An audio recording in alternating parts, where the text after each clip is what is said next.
Had the opportunity over the last couple of days to spend some time here in Denver, Colorado, a little ways from home. A lot colder than Southern California. It's 21 degrees when I got here, so that was awesome. But it's a beautiful city and certainly a beautiful area. But I'm here to support the Yellow Ribbon event put on by the Air Force Reserve. And the Yellow Ribbon program is a program, Department of Defense wide, and really the purpose of this program is to help families who are dealing with deployments, whether they're getting ready for one or coming back from a deployment, helping to equip them to be successful through that entire process. And that can be quite a daunting process. They're called Yellow Ribbon resiliency events. And the reason they're called resiliency events is because really the purpose of an event like this is to make the individuals who may be deploying, again, or returning, the families, resilient. Which begs the question, what does it mean to be resilient? Resilience is something that we talk about often in our program and in a lot of our communications. If you follow us on Facebook, you'll see this theme. A lot of the folks that we associate with talk about resiliency, and we'll talk about it more certainly throughout the days ahead and the years ahead. That's a big part of who we are. Because resilient people are people who are able to deal with difficulties and yet not allow those difficulties to overwhelm them or overcome them. To be resilient means that even though you may experience a battle, you may experience a time of trouble or hardship, and that hardship can really move along the scale from something relatively insignificant to something very difficult.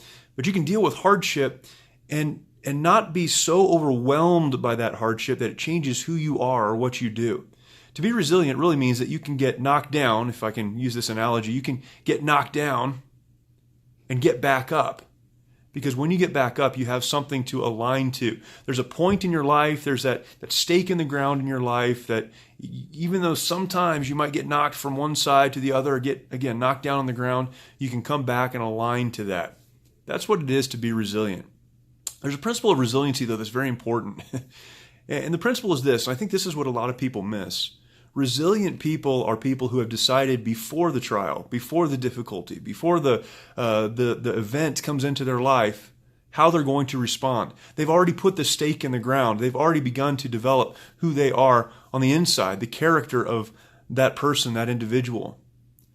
To be resilient doesn't mean you fight to get back up when you get knocked down, although that's a part of it. To be resilient is to know where you're going when you do get back up. So the question then is, how can you develop or build resiliency in your life? It really begins on the inside.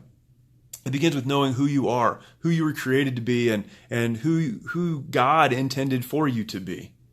It begins by having an identity that's wrapped in something bigger than yourself and bigger than what's happening around you.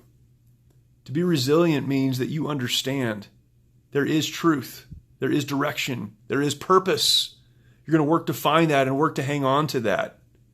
And ultimately, you're going to let that be your guide and your goal when you get knocked down. Are you resilient? There's so much more that can be said on this, and we'll talk a lot more about this, of course, in the days ahead.